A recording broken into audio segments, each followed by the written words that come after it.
السلام علیکم ورحمۃ اللہ وبرکاتہ۔ ہنستے مسکراتے اچھلتے کودتے چمکتے دمکتے ساتھیوں کا آمدید۔ آج ہم آپ کے لیے لائے ہیں برطانیہ سے ایک کہانی جس کا عنوان ہے سنہری ناشپاتیاں، اور اسے آپ کے لکھا ہے رضوانہ سید علی نے۔ کسی گاؤں میں ایک بوڑھے کسان نے اپنے گھر کے صحن میں ناشپاتی کا درخت لگا رکھا تھا، جس پہ اتنی میٹھی اور رسیلی ناشپاتیاں لگتی تھیں کہ جو کھاتا بس ہونٹ چاٹتا رہ جاتا، اور رنگ تو ان کا ایسا سنہرا تھا جیسے سونا۔ کسان کو یقین تھا کہ اتنی عمدہ ناشپاتیاں اور کہیں نہ لگتی ہوں گی۔ کسان کے 3 بیٹے بھی تھے۔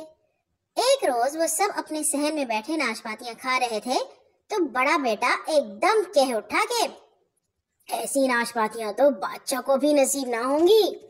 اس کی بات سن کر کسان کو خیال آیا کہ یہ ناشپاتیاں بادشاہ کی خدمت میں پیش کرنی چاہیے۔ اس نے یہ بات لڑکوں سے کی تو وہ بہت خوش ہوئے۔ بڑا لڑکا کہنے لگا، میں یہ تحفہ لے کر دربار میں جاؤں گا کیونکہ یہ تجویز میری ہے۔ ہاں بھائی، تم ہی جانا، باپ نے کہا۔ اگلے دن بڑے لڑکے نے اچھے اچھے کپڑے پہنے۔ اس کی ماں نے ایک بڑی سی ٹوکری میں ناشپاتیاں رکھی اور ایک خوبصورت سرپوش سے ڈھک کر بیٹے کے حوالے کر دیا۔ لڑکا خوش خوش محل کی طرف جا رہا تھا۔ راستے میں ایک کھیت آیا۔ کھیت میں ایک بہت بوڑھی عورت کام کر رہی تھی۔ لڑکے کو دیکھ کر اس نے بمشکل اپنی جھکی کمر سیدھی کی، بغور اس کی طرف دیکھا اور تیز آواز میں کہنے لگی، لڑکے کہاں جا رہے ہو اور تمہاری ٹوکری میں کیا ہے؟ لڑکے کو بڑھیا سے خوف معلوم ہوا اور اسے یہ بھی لگا کہ میں نے اگر اسے بتا دیا کہ میری ٹوکری میں کیا ہے تو کہیں مانگنے ہی نہ لگے، لہٰذا وہ جلدی سے بولا، کچھ بھی تو نہیں۔ اچھا، دیکھنے میں تو بہت بھاری معلوم ہو رہی ہے، بڑھیا نے کہا۔ دیکھو بڑی بھی، اس میں خاک دھول ہو یا مٹی، تم سے مطلب؟ لڑکے کا تیکھا لہجہ دیکھ کر بوڑھی عورت کچھ دیر اسے گھورتی رہی، پھر یہ کہہ کر اپنے کام میں مصروف ہو گئی، ٹھیک ہے، دھول مٹی ہو یا خاک، مجھے کیا۔ لڑکا اپنے راستے چل دیا۔ جب وہ بادشاہ کے محل کے قریب پہنچا تو اس نے دیکھا کہ محل کے باہر پہرے دار پہرا دے رہے ہیں۔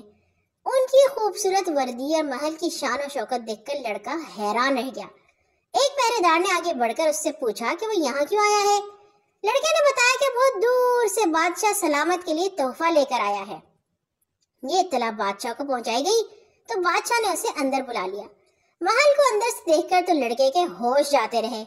بہرحال اس نے خود کو سنبھالا، جھک کر بادشاہ کو سلام کیا اور پھر ٹوکری اس کے سامنے رکھ کر ادب سے بولا، بادشاہ سلامت، میں بہت دور سے آیا ہوں۔ ہمارے آنگن میں ناشپاتی کا ایک درخت ہے۔ میرے بابا نے بہت محنت سے اسے پروان چڑھایا ہے۔ اس پہ ایسی عمدہ اور نفیس ناشپاتیاں لگتی ہیں جو شاید روئے زمین پر اور کہیں نہ ہو۔ میرے بابا نے یہ پھل آپ کے لیے بہت محبت سے بھجوایا ہے۔ بہت خوب، بادشاہ نے مسکرا کر کہا، یہ پھل تو ویسے بھی ہمیں بہت پسند ہے۔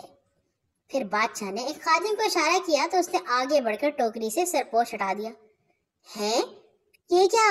بادشاہ کا منہ غصے سے سرخ ہو گیا کیونکہ ٹوکری میں تو مٹی پڑی تھی۔ اس بدتمیز لڑکے کو کال کوٹری میں پھینک دیا جائے، اسے ہم سے مذاق کرنے کی جرت کیسے ہوئی؟ بادشاہ غصے سے چلایا۔